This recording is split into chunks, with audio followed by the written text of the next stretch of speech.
ஒரு பொதுவான ஒரு குற்றச்சாட்டு இருக்குல்ல, அதை நீ ஏற்கலாம், மறுக்கலாம். ஏற்க மாட்டீங்க, மறுக்க தான் செய்வீங்க. ஒரு விமர்சகர்களுடைய பார்வையில, மூத்த பத்திரிகையாளர்களுடைய பார்வையில, அதிமுக எதிர்க்கட்சியா தன்னுடைய ரோல சரியா செய்யல. இந்த அளவிற்கு திமுக வந்து தைரியமா பேசுறாங்க. நீங்க சொல்றீங்கல்ல, இந்த இவ்வளவு பொய்கள சொல்றாங்க, இல்லாதெல்லாம் சொல்றாங்க. ஆனா இவ்வளவு பேசுவதற்கான காரணம், தைரியம் அதிமுக சரியா செயல்படல. ரோல சரியா பண்ணல. இதுதான் ஒரு பெரிய சிக்கலான விஷயம். இந்த ரோலை எப்படி செய்யறதுங்கிறதா. இந்த விமர்சனத்தை வந்து நானும் பார்க்குறேன், நிறைய பேர் வைக்கிறாங்க.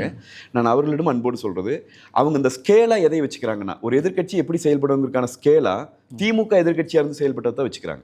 எல்லாருமே அப்படித்தான். அவங்க எவ்வளவு போராட்டம் பண்ணாங்க எதிர்க்கட்சியா இருக்கையில, உங்களுக்கு எவ்வளவு நெருக்கடி கொடுத்தாங்க அரசுக்கு, ஆனா நீங்க அப்படி பண்ணலைங்கிறாங்க. நான் அவர்களுக்கு போராட்டம் அப்படிதான் நெருக்கடி கொடுத்தாங்க. நான் அவங்களுக்கு அன்போடு சொல்றது, அண்ணா திராவிட முன்னேற்ற கழகத்தை பொறுத்த வரைக்கும் இதனுடைய பிளட்லயே ஒரு விஷயம் இருக்கு. இந்த கட்சி எப்படி எதிர்க்கட்சியாக எப்பவுமே இருக்கும்னா, ஆக்கப்பூர்வமான வகையில் செயல்படும். இப்ப 40க்கும் மேற்பட்ட முறை எல்லா மாவட்டங்களிலும், மாவட்ட தலைநகரங்களிலும் நாங்கள் மிக மாபெரும் ஆர்ப்பாட்டம், மக்களை திரட்டி ஆர்ப்பாட்டங்களை நடத்தியிருக்கோம். ஒவ்வொரு மாவட்ட தலைவரும் 40 முறைக்கு மேல் நடத்தியிருக்கோம் இந்த 5 வருஷத்துக்குள்ள.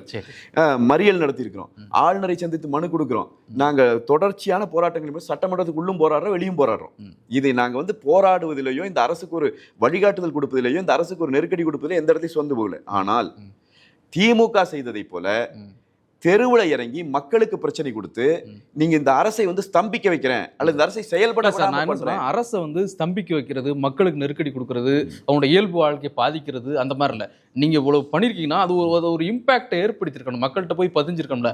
அதிமுக இவ்வளவு பெரிய விஷயத்தை முன்னெடுத்து, இவ்வளவு பெரிய போராட்டத்தை முன்னெடுத்து இதுல ஒரு மாற்றத்தை நிகழ்ந்திருக்குது. பரவாயில்ல, ரோல் அவங்க சரி அந்த மாதிரி இல்லைங்கிறதா இல்ல, அந்த மாதிரி வந்து இருக்குதுங்கிறத நான் கிரவுண்ட்ல பாக்குறேங்க. இதுல எனக்கு இருக்கிற வருத்தம் ஒண்ணு நான் பதிவு பண்றதையே, அது எனக்கு ஊடகத்துறையின் மேல ஒரு பெரிய வருத்தம் இருக்கு.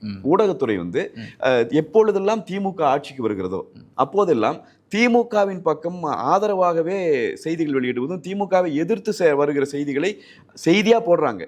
அந்த செய்திக்குரிய முக்கியத்துவம் ஒன்று இருக்கு. ஒரு பத்திரிகையாளராக உங்களுக்கு கண்டிப்பா தெரியும். அது எந்த பக்கத்துல ஒரு சாதாரண பிரிண்ட் மீடியால கூட எந்த பக்கத்துல எந்த செய்தியை போடுவது என்பதிலிருந்து தொடங்கும் விஷயம்.